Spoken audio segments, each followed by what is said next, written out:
தமிழகமெங்கும் கிளைகள் கொண்ட அண்ணமால் institute of hotel management and hospital management படிப்பில் சேர்வதற்கான அட்மிஷன் நடைபெறுகிறது.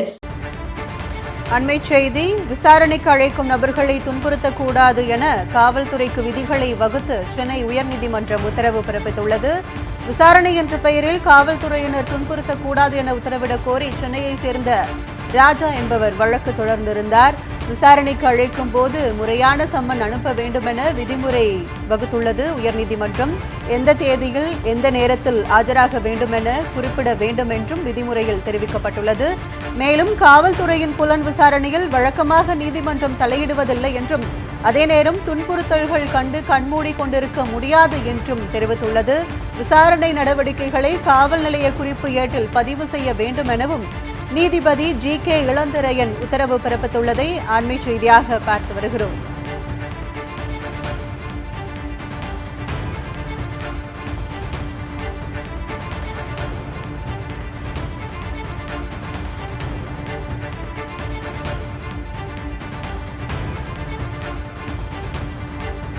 விசாரணைக்கு அழைக்கும் நபர்களை துன்புறுத்தக்கூடாது என காவல்துறைக்கு விதிகளை வகுத்து சென்னை உயர்நீதிமன்றம் உத்தரவு பிறப்பித்துள்ளது.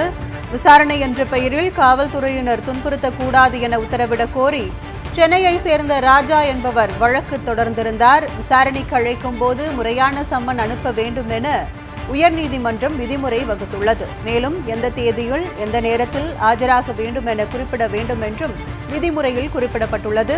காவல்துறையின் புலன் விசாரணையில் வழக்கமாக நீதிமன்றம் தலையிடுவதில்லை என்றும் அதே நேரம் துன்புறுத்தல்களை வேடிக்கை பார்க்க முடியாது என்றும் கூறியுள்ளது. விசாரணை நடவடிக்கைகளை காவல் நிலைய குறிப்பேட்டில் பதிவு செய்ய வேண்டும் எனவும் நீதிபதி GK இளந்திரையன் உத்தரவு பிறப்பித்துள்ளதை அண்மை செய்தியாக பார்த்து வருகிறோம்.